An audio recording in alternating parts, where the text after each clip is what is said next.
Assalamualaikum warahmatullahi wabarakatuh.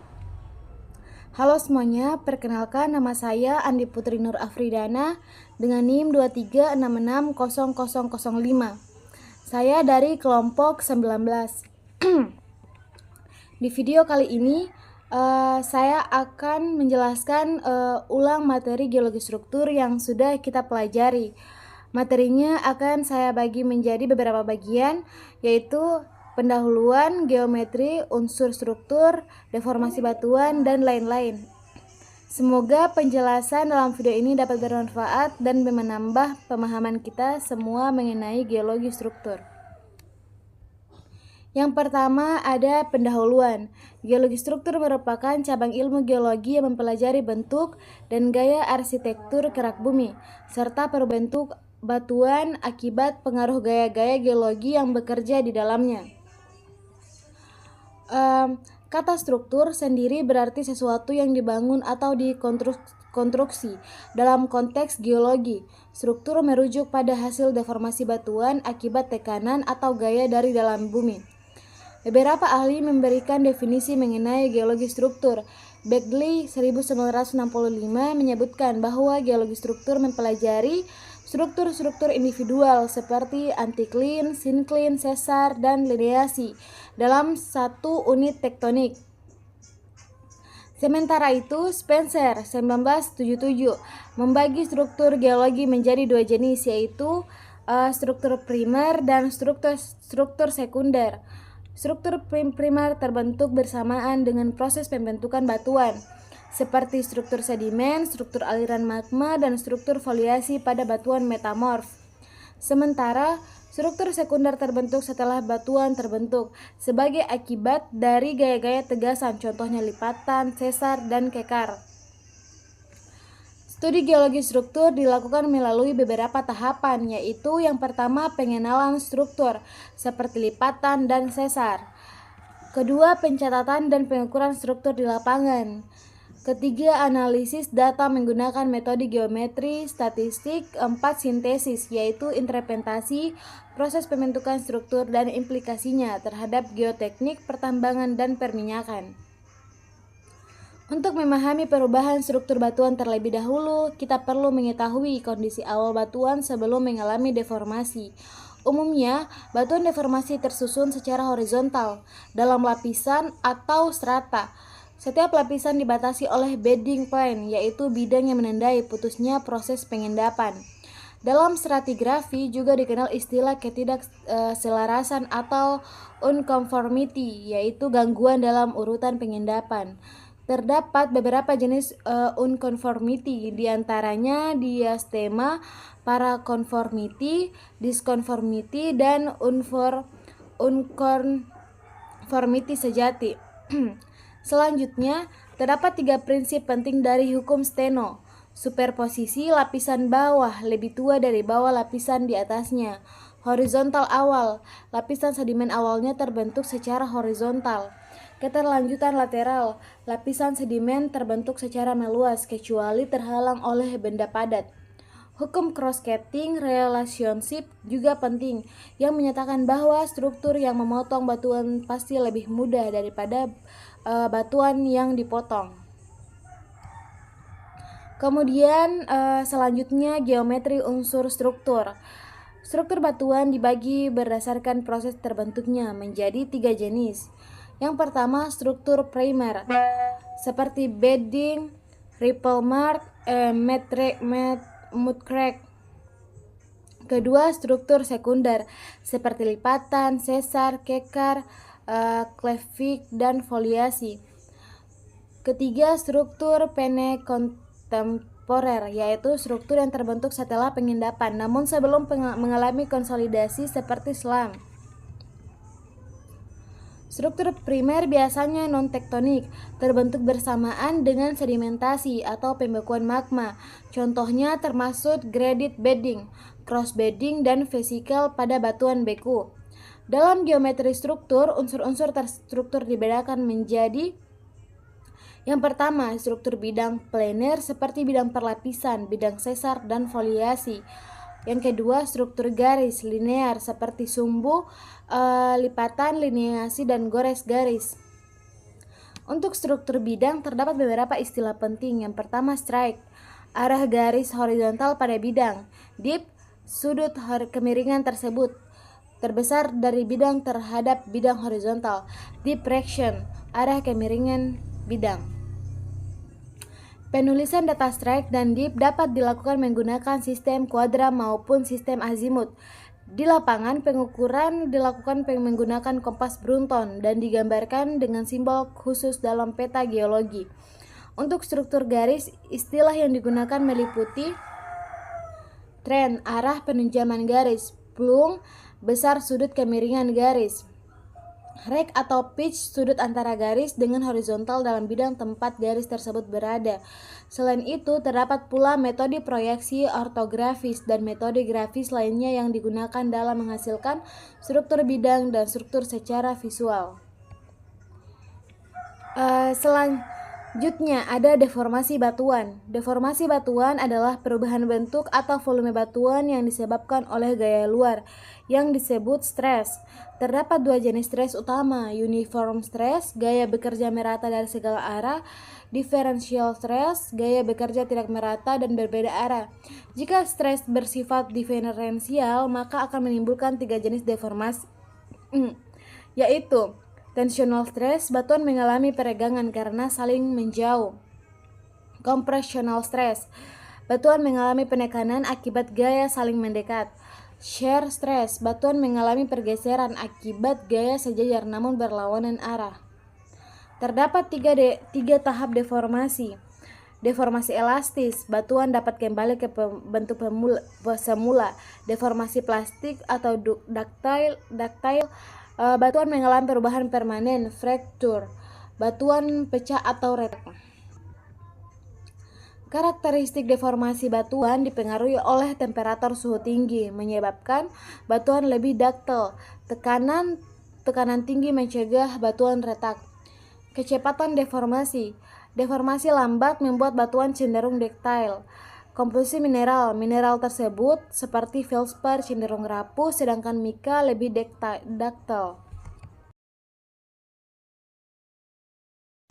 Untuk mengukur deformasi batuan digunakan metode strike and dip dan pengamatan terhadap struktur lipatan. Struktur lipatan dapat dibagi menjadi dua. Ada dome dan basin. Dome struktur melingkar dengan kemiringan keluar, batuan tua di tengah. Basin struktur melingkar dan kemiringan ke dalam, batuan mudah di tengah. Demikian penjelasan sebagian materi dari saya yang terdiri dari pendahuluan geometri unsur, struktur, serta deformasi batuan, dan penjelasan materi selanjutnya akan dilanjutkan oleh rekan saya. Assalamualaikum warahmatullahi wabarakatuh. Perkenalkan, nama saya Muhammad Rifki dengan NIM 236602122. Pada kesempatan kali ini, saya akan melanjutkan penjelasan yang dijelaskan oleh rekan saya mengenai geologi struktur. Di sini saya telah membagi beberapa poin mengenai materi geologi struktur ini, yaitu faktor end joint, lipatan, dan sesar. Yang pertama itu faktor dan joint. Faktur atau rekahan merupakan salah satu bentuk deformasi geologi yang paling umum dijumpai pada batuan. Faktur terjadi ketika batuan mengalami tekanan diferensial yang melebihi batas kekuatan batuan tersebut, sehingga tidak lagi mampu kembali ke bentuk semula. Ketika hal ini terjadi dalam rezim deformasi Bickle, batuan akan mengalami petahan atau rekahan yang bersifat permanen. Mekanisme terjadinya faktur sangat bergantung pada jenis batuan, tekanan yang bekerja, dan kondisi fisik batuan, seperti porositas dan tingkat konsolidasi. Secara umum, faktur dibagi menjadi dua tipe utama, yaitu shear faktur dan extrusion faktur. Shear faktur adalah rekahan yang terbentuk akibat gaya geser yang menyebabkan gerakan sejajar dengan bidang faktur. Jika pergeseran yang terjadi sangat kecil atau dalam skala milimeter hingga di desimeter. istilah shear fracture digunakan. Namun, jika pergeseran yang lebih besar dan terlihat secara kasat mata, maka istilah yang digunakan adalah sesar atau dikenal fault. Sementara itu, extension fracture terjadi akibat gaya tarik yang menyebabkan rekahan terbentuk tegak lurus terhadap arah tegangan. Faktor ini seringkali tidak menunjukkan pergeseran yang nyata, dan jika pergeserannya sangat kecil atau dapat diabaikan, maka disebut sebagai joint atau kekar. Dalam banyak kasus, kekar terlihat sebagai pola rekahan pada permukaan batuan dan sangat berperan dalam mengontrol permeabilitas serta kekuatan batuan. Joint atau kekar juga dapat diklasifikasi lebih lanjut, misalnya berdasarkan bentuknya menjadi sistematis, yaitu berpola lurus dan sejajar, dan non-sistematis, yaitu tidak beraturan. Selain itu, berdasarkan gaya bentukannya, kekar dibedakan menjadi shear joint, tensional joint, dan hybrid joint. Shear joint yaitu memiliki ciri-ciri dibentuk oleh gaya geser dan cenderung tertutup. Sedangkan tension joint dia dibentuk oleh gaya tarik dan biasanya terbuka. Sedangkan dia hybrid joint yaitu dia campuran keduanya dan umumnya dia terisi mineral seperti vein. Jika tension fracture terdiri oleh air, magma atau mineral, maka disebut fissure. Bila terisi oleh magma, maka disebut dike atau seal. Dan bila terisi mineral seperti kuarsa atau kalsit disebut vein. Vein ini sangat penting karena bisa mengandung mineral berharga seperti emas. Dari segi mekanisme, fracture diklasifikasikan menjadi beberapa mode, yaitu pertama itu mode 1, mode 2, mode 3, dan mode 4. Mode 1 biasa dikenal dengan opening mode, fracture terbuka akibat gaya tarik. Mode 2 atau biasa dikenal dengan sliding mode, yaitu dia pergeseran geser tegak lurus dari rekahan. Mode ketiga biasa dikenal dengan trailing mode, yaitu geseran sejajar dengan tepi rekahan. Yang terakhir mode 4, hybrid mode, yaitu gabungan mode 1, 2, dan 3. Fracture sangat mempengaruhi kekuatan batuan dan berperan penting dalam berbagai sektor seperti pembangunan terowongan, bendungan, hingga pencairan hidrokarbon. Dalam industri minyak, fracture bisa mempercepat dan menghambat aliran fluida di reservoir. Bahkan dalam eksplorasi, rekahan buatan sering dilakukan untuk meningkatkan produksi hidrokarbon dari sumur. Fracture juga terbentuk karena berbagai penyebab seperti tektonik, perubahan suhu, atau erosi lapisan overburden, serta tekanan fluida internal. Misalnya, shear joint terbentuk ketika batuan yang awalnya terkompresi oleh lapisan di atasnya kemudian mengalami ekspansi akibat erosi, membentuk rekahan yang sejajar dengan permukaan batuan. Kekar tiang atau columnar joint biasanya terbentuk pada batuan beku. Selanjutnya, kekar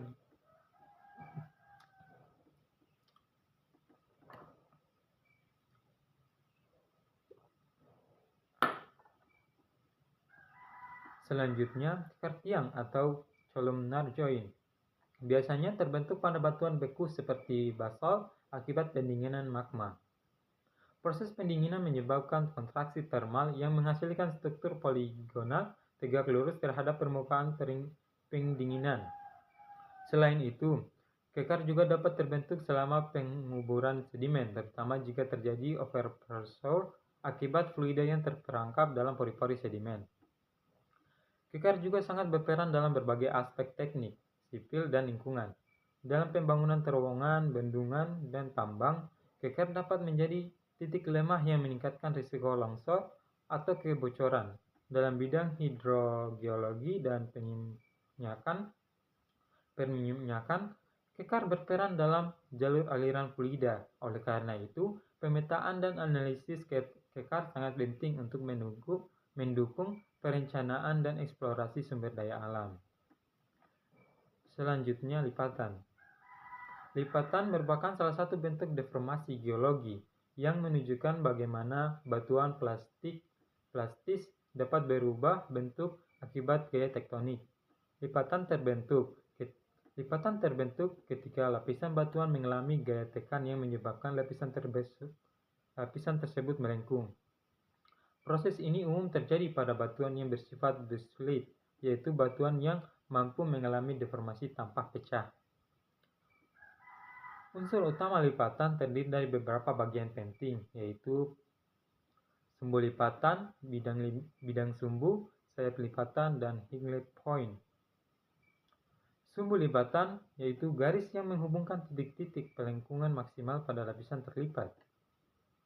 Sedangkan bidang sumbu, bidang yang membagi lipatan menjadi dua sayap melalui sumbu lipatan.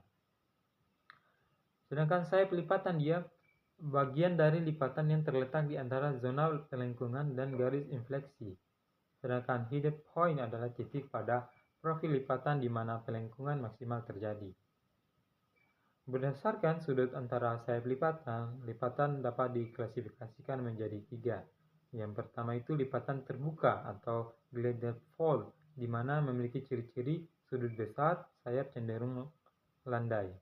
Yang kedua, lipatan ketat atau tight fall, yang memiliki ciri-ciri sudut kecil dan sayap curam. Yang ketiga, dia lipatan sangat kekar atau dikenal dengan isoclinal fall, yang dia memiliki ciri-ciri sayap hampir sejajar. Berdasarkan kedudukan geometrik, lipatan dapat dibagi juga menjadi 4, yaitu upright fall, yaitu sumbu dan bidang sumbu tegak. Yang kedua, inclined fall, itu sumbu dan bidang sumbu miring.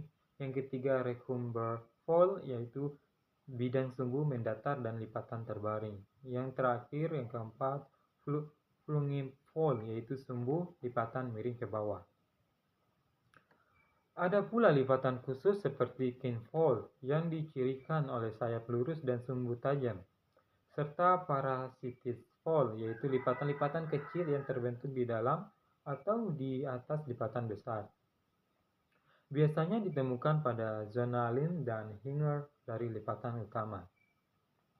Dalam proses pembentukannya, lipatan bisa terbentuk melalui mekanisme flexural slip, yaitu pergeseran antar lapisan selama perlipatan. Lipatan yang terbentuk dengan mekanisme ini disebut parallel fall, karena ketebalan lapisan tetap konstan meskipun dilipat. Untuk merekonstruksi bentuk lipatan secara geometri, digunakan metode buzzer lingkaran atau biasa dikenal dengan bus, dan interpolasi yang dikenal dengan Higgs. Metode ini sangat membantu dalam pembuatan penambang geologi, terutama ketika data lapangan terbatas. Metode tersebut didasarkan pada anggapan bahwa lipatan terbentuk mengikuti busur lingkaran dengan pusat tertentu yang ditentukan dari perpotongan garis normal dari kemiringan lapisan. Lipatan sangat penting dalam studi geologi struktur karena mencerminkan sejarah tegasan yang bekerja di suatu wilayah. Selain itu, lipatan juga memiliki signifikasi ekonomi, terutama sebagai perangkap alami untuk hidrokarbon, air tanah, dan akumulasi mineral. Selanjutnya, sesar atau biasa dikenal dengan nama fault. Sesar adalah bidang rekahan yang disertai oleh pergeseran relatif antara dua blok batuan. Sesar terbentuk ketika gaya-gaya geologi seperti tekan, tarik, atau geser bekerja cukup kuat pada batuan, sehingga menyebabkan pecah dan pergeseran. Sesar berbeda dari lipatan karena terjadi dalam rezim deformasi Bittler yang menyebabkan batuan patah bukan melengkung. Sesar dapat diklasifikasikan berdasarkan arah perpindahan relatif atau blok batuan. Yang pertama, strike slip fall, yaitu pergeseran sejajar arah jurus atau biasa dikenal strike batuan, terdiri dari sinistral atau di kiri dan dextral di kanan. Yang kedua, deep slip fall, pergeseran sejajar arah kemiringan yang biasa dikenal dengan deep bidang besar, yaitu dia normal fall, sesar turun, referensial fold sesar naik, dan truth fold referensial fold dengan sudut kemiringan kecil. Yang ketiga itu oblique slip fold, yaitu kombinasi antara gerakan strike deep yaitu kombinasi antara gerakan strike slip dan deep slip. Sesar tidak hanya terdiri dari satu bidang rekahan, tetapi bisa membentuk zona sesar, yaitu sistem kompleks dari banyak sesar kecil yang berasosiasi. Dalam zona ini, batuan mengalami deformasi kuat, baik secara bit lay maupun dark lay. Zona sesar bisa menyebabkan batuan menjadi sesar hancur atau kataklasik dan membentuk zona lemah di kerak bumi. Contoh gejala sesar di lapangan antara lain pergeseran lapisan geologi, hilangnya lapisan saat pengeboran, munculnya lapisan berulang, dan belokan sungai yang mengikuti jalur sesar. Sesar juga berdampak pada fisiografi permukaan seperti membentuk lereng bertahan, jurang, atau lembah. Dalam citra satelit, sesar dapat dikenali dari pola aliran sungai yang berbelok atau terputus secara tajam. Dalam geologi terapan, identifikasi dan analisis sesar sangat penting untuk mitigasi bencana gempa bumi, perencanaan pembangunan infrastruktur, dan eksplorasi sumber daya alam. Sesar dapat menjadi jalur migrasi fluida dan perangkap struktural dalam reservoir hidrokarbon. Mungkin kalian bertanya-tanya kenapa pengetahuan tentang fraktur dan join, lipatan, dan sesar ini harus dipelajari dalam geologi struktur. Karena pengetahuan yang mendalam mengenai fraktur, join, lipatan, dan sesar memberikan fondasi yang kuat dalam memahami dinamika kerak bumi, struktur geologi, serta potensi sumber daya alam dan bahaya geologi yang ada di suatu wilayah. Mungkin itu saja yang dapat saya sampaikan mengenai geologi struktur. Jika ada salah kata yang saya katakan mohon dimaafkan. Semoga apa yang saya sampaikan bermanfaat dan menjadi amal jariah bagi kita semua. Jangan lupa bersyukur. Akhirul kalam. Wassalamualaikum warahmatullahi wabarakatuh.